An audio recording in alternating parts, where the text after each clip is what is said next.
Hello hi അസ്സലാമു അലൈക്കും welcome back to our channel അല്ലേ? അതെ, എല്ലാവർക്കും ഒരിക്കൽ കൂടി സ്വാഗതം. യെസ്. അപ്പം നമ്മൾ പറഞ്ഞ് കുറച്ച് കാര്യങ്ങൾ നിർത്തിയിട്ടുണ്ട്, അതിൻ്റെ ബാക്കി നമ്മളെപ്പോഴാണ് ഇന്നലെ അല്ലേ അത് അപ്ലോഡ് ചെയ്തത്? ഇന്നലെയാണ് നമ്മൾ വീഡിയോ അപ്ലോഡ് ചെയ്തത്. നമുക്ക് ഇനിയും കുറേ കാര്യങ്ങൾ പറയാനുണ്ട്. കുറച്ച് ആൾക്കാർ കുറേ കാര്യങ്ങളും അതിൻ്റെ ഇപ്പോൾ ഇന്നലെ ഞാൻ അപ്ലോഡ് ചെയ്ത വീഡിയോസിൻ്റെ താഴെ കുറച്ച് കാര്യങ്ങളൊക്കെ ചോദിച്ചിട്ടുണ്ടായിരുന്നു. അപ്പോൾ അതിനൊക്കെയുള്ള മറുപടി ആയിട്ടാണ് നമ്മൾ ഇന്ന് വന്നിരിക്കുന്നത്. അപ്പോൾ ഇനിയിപ്പോൾ ഡ്യൂട്ടിക്ക് പോകാനായി. അപ്പോൾ അതിന് മുമ്പ് തന്നെ നമ്മൾ വീഡിയോ എടുക്കാമെന്ന് വിചാരിച്ചു. പിന്നെ കുഞ്ഞു ഉറങ്ങുന്നുണ്ട്, ആൾ എണീറ്റ് കഴിഞ്ഞാൽ നമുക്കൊന്നും എടുക്കാനും പറ്റില്ല. അപ്പോൾ നിങ്ങൾ നമ്മുടെ വീഡിയോ കാണുമ്പോൾ തന്നെ ലൈക്ക് ചെയ്യുക, ഷെയർ ചെയ്യുക, കമൻറ്റ് ചെയ്യുക. യെസ്. അതുപോലെ തന്നെ നമ്മുടെ ചാനൽ ആദ്യമായിട്ട് കാണുന്നവരാണെങ്കിൽ ചാനലൊന്ന് സബ്സ്ക്രൈബ് ചെയ്യുക. യെസ്, സബ്സ്ക്രൈബ് ചെയ്യുക. അപ്പോൾ മൂപ്പർക്ക് ഇപ്പോൾ രാവിലെ ആയതുകൊണ്ട് വലിയ ഉഷാറൊന്നും പോരാട്ടോ. അപ്പോൾ അതുകൊണ്ടാണ് ഇങ്ങനെ ഇരിക്കുന്നത്. എന്നാലും നമ്മൾ കുറച്ച് കാര്യങ്ങൾ കൂടി പറയുന്നതാണ്. നമ്മൾ എവിടെയാ പറഞ്ഞു നിർത്തിയെന്ന് ഓർമ്മയുണ്ടോ? ബിസിനസ്. എന്ത് ബിസിനസ്സാണ്?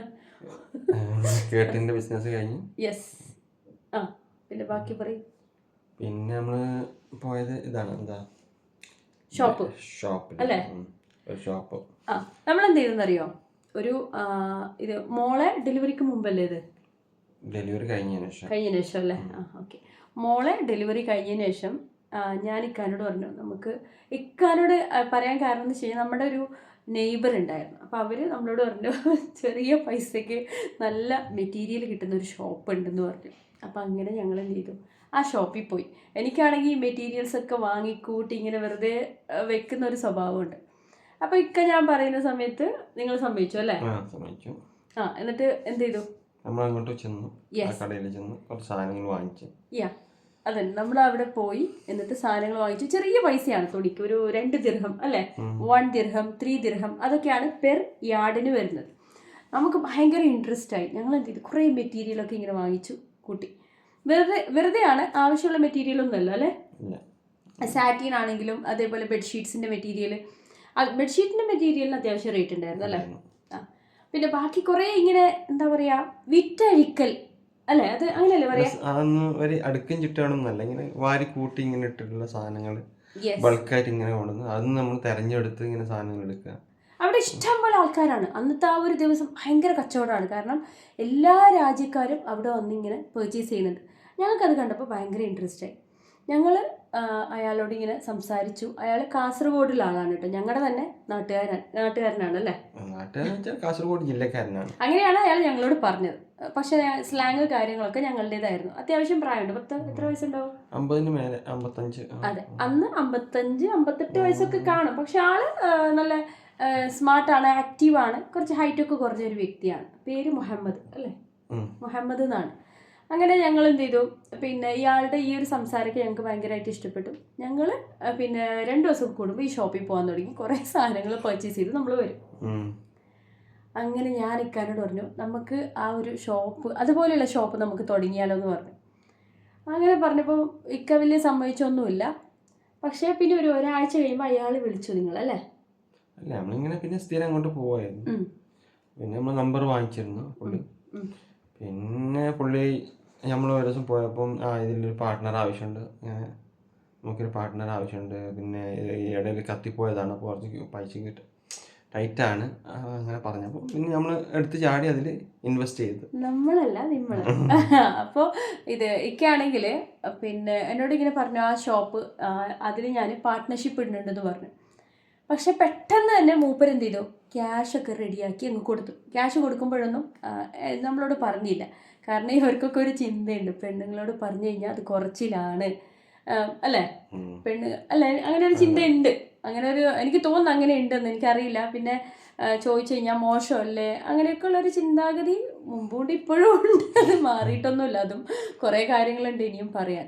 അപ്പം അങ്ങനെ എന്ത് ചെയ്തു, ഇക്കയുടെ ഒരു ഫ്രണ്ട് വഴി അല്ലേ, ഫ്രണ്ട് അല്ലേ, ആളുടെ ഒരു ഫ്രണ്ട് ഉണ്ട്. അപ്പോൾ ആൾ വഴി പിന്നെ എല്ലാം പെട്ടെന്ന് ഒന്നിച്ച് പോയി, ക്യാഷൊക്കെ കൊടുത്ത് യാതൊരു പ്രൂഫൊന്നും വാങ്ങിയില്ല അല്ലേ? വിശ്വാസം.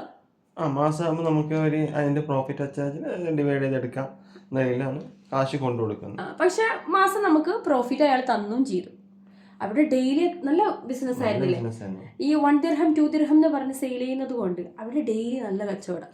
അതായത് ഒരു കസ്റ്റമർ വന്നാൽ ചുരുങ്ങിയത് ഒരു 100 ദിറംസിൻ്റെ സാധനങ്ങളും ബൾക്കായി ഇങ്ങനെ വാരി വലിച്ച് ഇങ്ങനെ കെട്ടിക്കൊണ്ട് പോകും. അത്യാവശ്യം 100 ദിറംസിൻ്റെ അത്യാവശ്യം സാധനങ്ങൾ കിട്ടുകയെ. അപ്പം ആൾക്കാരിങ്ങനെ നാട്ടിൽ പോകുന്ന ഫാമിലീസും അല്ലെങ്കിലും ബാച്ചിലേഴ്സ് ആണെങ്കിലും വന്ന് അത്യാവശ്യം ചെറിയ കുട്ടികളുടെ ഉടുപ്പാണെങ്കിലും തുണിയാണെങ്കിലും എല്ലാം വാങ്ങിച്ചു പോകുമ്പോൾ എങ്ങനെയായാലും 100, 150, 200 ദിറംസിൻ്റെ സാധനങ്ങൾ കിട്ടും. അപ്പോൾ ഒരു നാട്ടിലേക്ക് കൊണ്ടുപോകുന്ന സാധനം കിട്ടും. ഒരു കവർ നിറയെ ഒരു 100 ദിർഹമിന് ഒരു കവർ നിറയെ സാധനം കിട്ടും. നല്ല സാധനം കിട്ടും. ആൾക്കാർക്ക് വേണ്ടത് അത് തന്നെയാണ്. വൃത്തിയും വെടുപ്പൊന്നും അല്ല വേണ്ടത്, സാധനം മതി. ഇതിപ്പോ പാക്ക് ചെയ്ത് പോകുമ്പോൾ ഇത് വൃത്തിയില്ലാത്ത സ്ഥലം അങ്ങനെയൊന്നും ആരും നോക്കില്ലല്ലോ. അതിൽ ചില അവർ നോക്കേണ്ടത് ചില ടീഷർട്സ്, ജീൻസ്, പാൻസ് ഇങ്ങനെ ഒക്കെ ഉണ്ട്. അതൊക്കെ ബ്രാൻഡഡ് ആണ്. യെസ്, ബ്രാൻഡ് വെച്ചാൽ നല്ല അഡിഡാസ് അങ്ങനെയുള്ള ഡെനിംസ്, ഇങ്ങനെയുള്ള ഡെനിമിൻ്റെ അങ്ങനെയുള്ള ബ്രാൻഡാണ്. അതെന്ന് വെച്ചാൽ ആ നെയിം അതിൽ ഇത് പഴയതൊന്നല്ല, അത് പുതിയതാണ്. ചെറിയ എന്തേലും ഒരു മിസ്റ്റേക്കോ അല്ലെങ്കിൽ എന്തെങ്കിലും സ്ക്രാച്ചോ എന്തെങ്കിലും ഉണ്ടാവും എവിടെയെങ്കിലും. അത് അങ്ങനെ കിട്ടുന്ന ബൾക്കായിട്ട് ഇയാളുടെ എടുത്തിട്ട് ലോഡ് കണക്ക് അങ്ങനെ കൊണ്ടുവന്നിട്ട് ഇവിടെ വന്ന് വിൽക്കുകയാണ്. 5 ദിറംസ് 10 ദിറംസ് പറഞ്ഞിട്ട്. അങ്ങനെ എന്ത് ചെയ്തെന്നറിയോ, അതില് പാർട്ട്ണർഷിപ്പ് ഇട്ടു. ഞങ്ങൾക്കൊരു 3 മാസം അല്ലെ 3-4 മാസം അതിന്റെ പ്രോഫിറ്റ് 3 മാസം കിട്ടിയിരുന്നു. പക്ഷേ ഇക്കാക്ക് അയാളെ ഭയങ്കര വിശ്വാസമായിരുന്നു. യാതൊരു പ്രൂഫും ഇല്ലാതെ പൈസയൊക്കെ കൊടുത്തു അല്ലേ. അത്യാവശ്യം നല്ല രീതിയിൽ എമൗണ്ട് കൊടുത്തിട്ടുണ്ടായിരുന്നു. വിശ്വാസം നമ്മളങ്ങനെ പറ്റിക്കുമെന്ന് നമ്മൾ ഒരിക്കലും ചിന്തിച്ചില്ല. കാരണം അതും ഞാൻ പറഞ്ഞില്ല, കാസർഗോഡുള്ള ആൾക്കാരാണ്. അപ്പോൾ ഒരിക്കലും ചെയ്യില്ല എന്നുള്ളൊരു വിശ്വാസം. അങ്ങനെ അതിൻ്റെ പേരിൽ പൈസ കൊടുത്തു. പിന്നെ നമ്മൾ പോയില്ല. അയാൾ എന്ത് ചെയ്തു, മാസം മാസം നമുക്ക് ക്യാഷ് തന്നു. പിന്നെ ഒരു ദിവസം ഞാൻ ഇക്കാനോട് പറഞ്ഞു, നമുക്ക് പിന്നെ 1 മാസം കഴിഞ്ഞപ്പോൾ വീണ്ടും നമുക്ക് പ്രോഫിറ്റ് വന്നു. വീണ്ടും പുള്ളി ഒരു കുറച്ചും കൂടി കാശ് വേണം എന്നുള്ള ഇതിൽ കുറച്ച് സാധനങ്ങൾ ഇറക്കാണ്ട് സാധനം വന്നിട്ടുണ്ട്. അങ്ങനെ ക്യാഷ് കൊടുത്തല്ലേ, വീണ്ടും കൊടുത്തു. അങ്ങനെ പിന്നെ നമുക്കാണെങ്കിൽ പ്രോഫിറ്റ് കിട്ടുന്നുണ്ടല്ലോ, പിന്നെ അതിനെ ചിന്തിക്കേണ്ട ആവശ്യമില്ല എന്നുള്ള രീതിയിലായി. പിന്നെ ഒരു 2 മാസം കഴിഞ്ഞപ്പോൾ ഞാൻ ഇക്കാനോട് പറഞ്ഞു, നമുക്കൊന്ന് പോയി നോക്കാം. കാരണം ഇയാളിങ്ങനെ പൈസ വാങ്ങുന്നതല്ലേ, അപ്പം നമുക്ക് പോയി നോക്കാമെന്ന് പറഞ്ഞു. അവിടെ എത്തിയപ്പോഴെന്താ സംഭവിച്ചത്, കുറേ ആൾക്കാർ അതിൻ്റെ അതായത് ആ ബിൽഡിങ്ങിൻ്റെ മുതലാളി, അതായത് അറബി വന്നിട്ട്, ലോക്കൽ അറബി വന്നിട്ട് ഇയാളെ അങ്ങ് തെറി വിളിക്കുക, ഇവിടെ സാധനങ്ങളെടുത്ത് വിളിച്ച് വെളിയിലിടുക, ഇയാളെ ലൈസൻസ് പിടിച്ച് വെച്ചിട്ടുണ്ട്, ഇലക്ട്രിസിറ്റി കട്ട് ചെയ്തിട്ടുണ്ട്, ആകെ മൊത്തത്തിൽ കുഴപ്പത്തിലാണ്. അയാളങ്ങ് ഭയങ്കര റേസാവുക. അറബിയാണെങ്കിൽ ഭയങ്കര റേസാവുക. ഇയാളോട് അടച്ച് പൂട്ടി താക്കോല് കൊടുക്കാനാണ് പറയുന്നത്. സംഭവം എന്ന് വെച്ചാൽ ഒന്നുമില്ല, വാടക കൊടുക്കാതെ 1-2 വർഷമായി. ഇയാൾക്കാണെങ്കിൽ വിസയും ഇല്ല അല്ലേ. വിസ കഴിഞ്ഞിട്ട് 5 വർഷമായി.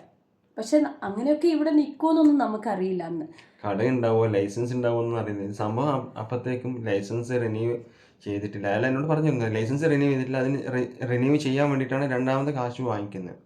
പക്ഷേ ഈ കാശൊക്കെ പുള്ളി എടുത്തിട്ട് എന്താ ചെയ്യുന്നത് പുള്ളിക്കാൻ അറിയില്ല.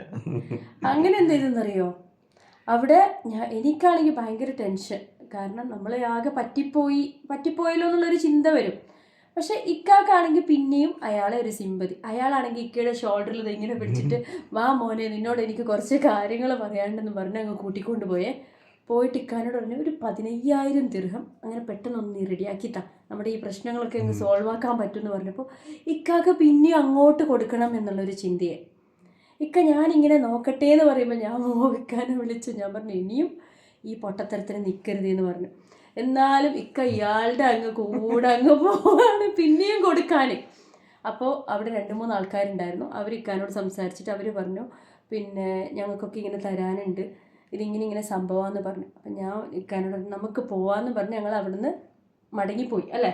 ഇല്ല, അപ്പം പിന്നെ ഞാൻ അറബിയായിട്ട് സംസാരിച്ച് എന്താ കാര്യം എന്ന് തിരക്കിയപ്പോൾ പുള്ളി എന്നോട് പറഞ്ഞു, ഒരുപാട് കാലമായി വാടക വന്നിട്ട് ഇയാളുടെ ഇറങ്ങാൻ പറഞ്ഞു, ഇന്ന് നാളെ എന്ന് പറഞ്ഞിരിക്കുകയാണ്. അപ്പോൾ ഇന്ന് ഏതായാലും ഞാൻ ഇറങ്ങുന്നില്ല, കംപ്ലീറ്റ് ഇലക്ട്രിസിറ്റിയും കട്ട് ചെയ്ത് ഇതിനെ പൂട്ടുക എന്ന് പറഞ്ഞു. നിൻ്റെ എന്തെങ്കിലും സാധനം ഉണ്ടോ, നീ ആരെന്ന് ചോദിച്ചാൽ അവൻ ഇങ്ങനെ കാശ് കൊടുത്തിട്ടുണ്ട്. എനിക്ക് കാശൊന്നും കിട്ടില്ല, വേണമെങ്കിൽ എന്തെങ്കിലും സാധനം ഉണ്ടെങ്കിൽ വേണമെങ്കിൽ ഇപ്പോൾ എടുത്ത് പോയിക്കോ, പിന്നെ അല്ല ഞാൻ പൂട്ടാണെന്ന് പറഞ്ഞു. അങ്ങനെ പിന്നെ അയാളെ പൂട്ടിട്ട് പോയി. ഇല്ല, ജീൻസ്, കുറച്ച് പാൻസ്, കുറച്ച് ഒരു 300 പീസ് സംതിങ് ലൈക്ക് അല്ലേ. 500 ദിർഹംസിന്റെ ഇത് നമുക്ക് വിൽക്കാനൊന്നും ഇൻട്രസ്റ്റ് ഇല്ല. കാരണം അത് ഞങ്ങളൊരു ഷോപ്പിൽ കൊടുത്തിട്ടോ. എന്നിട്ട് അവരോട് ഞങ്ങൾ ക്യാഷ് ഒന്നും വാങ്ങിച്ചില്ല. കാരണം ഞങ്ങൾക്ക് അതിനൊന്നും ഒരു ഇത് ഇൻട്രസ്റ്റ് ഇല്ല. അന്ന് ഞങ്ങളുടെ ഈ പൈസ പോയൊരു സങ്കടമായിരുന്നു. എന്നിട്ട് എന്ത് ചെയ്തെന്നറിയോ, ഞങ്ങളങ്ങ് വീട്ടിൽ വന്നിട്ട് പിന്നെ അതിൻ്റെ പിറകെ പോയില്ല. ഡ്യൂട്ടി കാര്യങ്ങളൊക്കെ തിരക്കായി, നമ്മുടെ ക്യാഷ് എല്ലാം പോയി. എന്നിട്ടും ഇക്കാക്ക് വലിയ വിഷമമൊന്നുമില്ല. ഞാനിങ്ങനെ പറഞ്ഞു, നമ്മൾ അയാൾ പറ്റിച്ചല്ലോ എന്ന് പറയുമ്പോൾ ഇക്കാനോട് പറഞ്ഞു, മനുഷ്യന്മാരല്ലേ, അങ്ങനെയൊന്നും അവർ പറ്റിക്കൊന്നുമില്ല, ഇക്ക വിചാരിച്ചിരിക്കുന്ന മൂപ്പരെ പോലെ തന്നെയാണ് അയാൾ എന്നാണ്. കാരണം നമ്മൾ എങ്ങനെയാണോ അപ്പം നമ്മൾ ആരെയും പറ്റിക്കാനൊന്നും ഉദ്ദേശിച്ചിട്ടില്ല. അപ്പോൾ അതേ ഒരു സ്വഭാവമായിരിക്കും അയാളുടെ എന്നാണ് ഇക്ക വിചാരിച്ചത്. പക്ഷേ മൂപ്പർക്ക് തെറ്റി. ഇയാളാണെങ്കിൽ ഞങ്ങൾ എന്ത് ചെയ്യുന്നറിയോ, ഒരാഴ്ച കഴിഞ്ഞ് വീണ്ടും ഞങ്ങളുടെ ഷോപ്പ് കാണാൻ അങ്ങ് പോയി നോക്കിയപ്പോൾ കണ്ട ഒരു കാഴ്ച എന്ന് പറയുന്നത്, സത്യം പറഞ്ഞു കഴിഞ്ഞാൽ വേറെ ആരെങ്കിലും ആണെങ്കിൽ ഹാർട്ട് അറ്റാക്ക് ആയിട്ട് മരിച്ചത്. കാരണം ഷോപ്പിനകത്ത് ഒന്നുമില്ല, ഫുൾ പ്ലെയിനാണ് എല്ലാ സാധനങ്ങളും. ഇനി ഇയാൾ കൊണ്ടുപോയോ അല്ലെങ്കിൽ അറബി കൊണ്ടുപോയോ ഒന്നും നമുക്കറിയില്ല, അയാൾ അവിടെ ഇല്ല. അങ്ങനെ അപ്പോഴാണ് ഇക്ക ചിന്തിക്കുന്നത് ഇയാളെ എന്നെ പറ്റിച്ചെന്നുള്ളത്. അങ്ങനെ ഇക്ക അപ്പുറത്തിപ്പുറത്തൊക്കെ പോയി ചോദിച്ചപ്പോൾ അവർ പറഞ്ഞു ഞങ്ങൾക്കൊന്നും അറിയില്ല എന്ന് പറഞ്ഞു. പിന്നെ ഞാൻ പറഞ്ഞു ഇടയ്ക്കിടയ്ക്ക് നമുക്ക് പോയി അന്വേഷിക്കാം. പക്ഷെ ഞങ്ങൾ അന്വേഷിച്ചിട്ടില്ല. ഫോൺ വിളിച്ച് നോക്കി, അയാൾ എടുത്തില്ല. പക്ഷേ കാസർഗോഡ് നുള്ളിപ്പാടി എന്ന് പറയുന്ന ഒരു സ്ഥലമുണ്ട്, അവിടെയാണ് അയാളുടെ നാട് എന്നാണ് പറഞ്ഞത്. പക്ഷെ വേറൊരു ട്വിസ്റ്റ് ഉണ്ടായിരുന്നു അവിടെ. ഞങ്ങൾ അയാളുടെ ഷോപ്പിലേക്ക് പോകുമ്പോൾ ഒരു താത്ത വരും. ഇനി ഇയാളുടെ ഭാര്യയാണോന്നൊന്നും ഞങ്ങൾക്കറിയില്ല. അന്ന് പറഞ്ഞത് പരിചയക്കാരി എന്നാണ് അല്ലേ? എന്നും വരുന്നത് അറബി വീട്ടിലെ ജോലിക്കാരിയാണ്. പിന്നെ ഇവിടെ വന്ന് കാണാറുണ്ട്, ഇവിടെ ഇരിക്കുന്നത്. ഈ താത്തയും ഇതിൽ സത്യം പറഞ്ഞു കഴിഞ്ഞാൽ പ്രതിയാണെന്ന് പറയാം. ഇവരുടെയൊക്കെ വാക്കുകളൊക്കെ സംസാരമൊക്കെ കേൾക്കുമ്പോൾ നമുക്ക് ഇയാളെ അവർ നല്ല രീതിയിൽ പറഞ്ഞു, നല്ല ഇക്കയാണ്, പാവാണ്, മനുഷ്യനാണ് എന്നൊക്കെ പറഞ്ഞപ്പോൾ ഞങ്ങൾ അതിലും പെട്ടുപോയിട്ടുണ്ട്. പിന്നെ ആ താത്തയും കണ്ടിട്ടില്ല, ഇയാളെയും കണ്ടിട്ടില്ല. ഇനിയിപ്പോൾ ജീവിച്ചിരിപ്പുണ്ടോ മരിച്ചോ ഒന്നും ഞങ്ങൾക്കറിയില്ല. കാരണം ഞങ്ങളുടെ കയ്യിൽ ഒരു പ്രൂഫും ഇല്ല. ഇതിൽ വെച്ചാൽ നല്ല രസമുള്ള കാര്യം വെച്ചാൽ നമുക്ക് മനസ്സിലാക്കാൻ പറ്റിയത് ആ താത്ത ഇയാൾ അടിച്ചുകൊണ്ട് പോയതാണ് സംശയം. അല്ലെങ്കിൽ കാശ് മൊത്തം ഇവിടെ വരുന്ന കച്ചവടവും പിന്നെ നമ്മളോടൊന്ന് വാങ്ങിച്ച കാശ് മൊത്തം ഈ താത്ത അടിച്ചുകൊണ്ട് പോയിട്ടുണ്ടെന്ന് അതിൽ നമുക്ക് മനസ്സിലാക്കാൻ പറ്റിയത് അതാണ്. അയാൾ വെച്ചാൽ കല്യാണം കഴിച്ചിട്ടില്ലെന്നാ പറഞ്ഞു. അയാൾ കല്യാണം കഴിച്ചിട്ടില്ല. പക്ഷെ നമ്മളോട് പറഞ്ഞത് കള്ളായിരിക്കാം. ഒരു പക്ഷേ ഇത് ഇയാളുടെ വൈഫായിരിക്കാം. അതൊരു മലപ്പുറം താത്തയായിരുന്നു കേട്ടോ, ഒരു ഹൈറ്റ് ഒക്കെ കുറഞ്ഞ ആ താത്തയും നല്ല സ്വഭാവമുള്ള താത്തയാണ്. പക്ഷെ നമ്മൾ അവരുടെ വാക്കുകളും കേട്ടപ്പോൾ എല്ലാം വിശ്വസിച്ച് ഞങ്ങൾ പെട്ടുപോയി. പക്ഷെ ഇപ്പോഴൊക്കെ ആണെങ്കിൽ നമുക്ക് ഇതുപോലെ ഇങ്ങനെ സോഷ്യൽ മീഡിയയിൽ ഇട്ട് കഴിഞ്ഞാൽ മൂപ്പരെ പിടിക്കാൻ പറ്റുമായിരുന്നു. ഇനിയും പറയാൻ പറ്റില്ല. നിങ്ങൾ ഈ വീഡിയോ ഷെയർ ഒക്കെ ചെയ്യുകയാണെങ്കിൽ എവിടെയെങ്കിലും ഇക്കാനൊക്കെ കാണുമ്പോൾ അയാൾക്ക് ഓർമ്മ വരുവാണെങ്കിൽ ഒരു പക്ഷേ ഞങ്ങളുടെ ക്യാഷ് കിട്ടാൻ ഒക്കെ പറയുന്നത് അതൊക്കെ മരിച്ച് കുറേ വർഷമായി കാണും. കാരണം കോവിഡിന്റെ സമയത്തൊക്കെ മരിക്കാൻ ചാൻസ് ഉണ്ട്. ഞാൻ പറഞ്ഞു ഒരിക്കലും ഉണ്ടാവില്ല. ഒരു പക്ഷേ ഷാർജയിലോ അജ്മാനിലും കാണും ഇതുപോലെ ഇങ്ങനെ ഒരു ഷോപ്പ് നടത്തിയതല്ലേ. അപ്പം എവിടെയെങ്കിലും അങ്ങ് കാണുന്നു ഞാനിങ്ങനെ പറയാറുണ്ട്. അപ്പം ഇതുപോലെയൊക്കെയുള്ള കുറേ കാര്യങ്ങൾ ഞങ്ങളുടെ ലൈഫിൽ സംഭവിച്ചിട്ടുണ്ട്. ഇൻഷാ അല്ലാഹ് ഇപ്പം എന്തായാലും നമ്മുടെ സമയം അല്ലേ ഓൾമോസ്റ്റ് ആയില്ലേ, മൂപ്പർക്ക് ഡ്യൂട്ടിക്ക് പോകാനായി. ഇനിയും കുറേ കാര്യങ്ങൾ പറയാനുണ്ട്. അപ്പം നിങ്ങൾ വീഡിയോ മാക്സിമം ലൈക്ക് ചെയ്യുക, ഷെയർ ചെയ്യുക. പിന്നെ ഇപ്പോഴും കുറേ സംഭവങ്ങൾ ഇങ്ങനെ നടന്നുകൊണ്ടിരിക്കുകയാണ്. പക്ഷെ അതുപോലെയുള്ള പ്രശ്നത്തിലൊന്നും ഞങ്ങൾ പോയി പെട്ടിട്ടില്ല കേട്ടോ. ഇപ്പം അൽഹംദുലില്ലാഹ് എല്ലാം ഓക്കെ ആയി വരുന്നുണ്ട്. അപ്പം നിങ്ങളുടെ സപ്പോർട്ടും ഞാൻ പറഞ്ഞില്ല, ഞാൻ മൂപ്പരെ ഇങ്ങനെ കുറേ റിക്വസ്റ്റ് ചെയ്തിട്ടാണ് ഈ വീഡിയോയ്ക്ക് മുമ്പിൽ വരുന്നത്. അപ്പം ഇത്രയും സബ്സ്ക്രൈബേഴ്സ് ആയിട്ടും മൂപ്പര് അങ്ങനെ വീഡിയോയിൽ വന്നിട്ടില്ല. ഞാൻ മൂപ്പര് എന്ന് പറയുമ്പോൾ നിങ്ങൾ തെറ്റിദ്ധരിക്കേണ്ട. കാരണം നമ്മളൊരു പേരാൾക്ക് വിളിക്കുന്നുണ്ട്, ആ പേരെന്തായാലും ഇങ്ങനെ പബ്ലിക്കിൽ വിളിക്കാൻ എനിക്ക് താല്പര്യമില്ല. അപ്പോൾ അതുകൊണ്ടാണ് മൂപ്പര് എന്ന് പറയുന്നത്.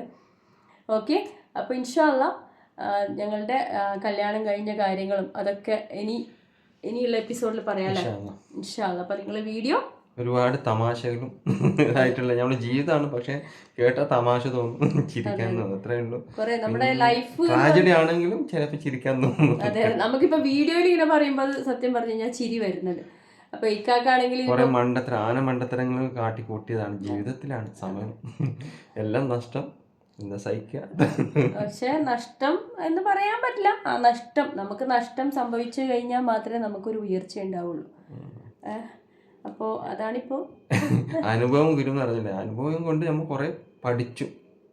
എല്ലാം ശരിയാവുന്ന പ്രതീക്ഷ. അതെ അതെ. അപ്പം ഞാൻ എപ്പോഴും പറയാറുണ്ട് നമ്മൾ അങ്ങനെ ചിന്തിക്കരുത്. ഇങ്ങനെ മൂപ്പര് ഒരു കാര്യം വരുന്നതിന് മുമ്പ് ചിന്തിച്ച് കൂട്ടി വലിയ സംഭവമാക്കി വെക്കുന്ന ഒരു ടൈപ്പാണ്. പക്ഷെ അതിൽ നിന്നൊക്കെ മാറ്റങ്ങൾ വരുന്നുണ്ട്. അപ്പോൾ ഇൻഷാ അല്ലാഹ് ഇനിയും മാറ്റങ്ങൾ ഉണ്ടാവും എന്നുള്ളൊരു പ്രതീക്ഷയോടെ നമുക്ക് ഇന്നത്തെ വീഡിയോ ഇവിടെ വൈൻഡപ്പ് ചെയ്യാം അല്ലേ. അപ്പോൾ നിങ്ങളെല്ലാവരും വീഡിയോ ലൈക്ക് ചെയ്യുക, അതുപോലെ തന്നെ വീഡിയോ ഇഷ്ടമായിട്ടുണ്ടെങ്കിൽ ഒന്ന് ഷെയറും കൂടി ചെയ്തേക്കാം കേട്ടോ. അപ്പോൾ ഇൻഷാ അല്ലാഹ് പുതിയൊരു വീഡിയോയുമായിട്ട് വീണ്ടും കാണാം. യെസ്, അതുവരെയ്ക്കും ബൈ, ടേക്ക് കെയർ, അസ്സലാമു അലൈക്കും വറഹ്മത്തുള്ളാഹി വബറകാതുഹു. Thanks for watching.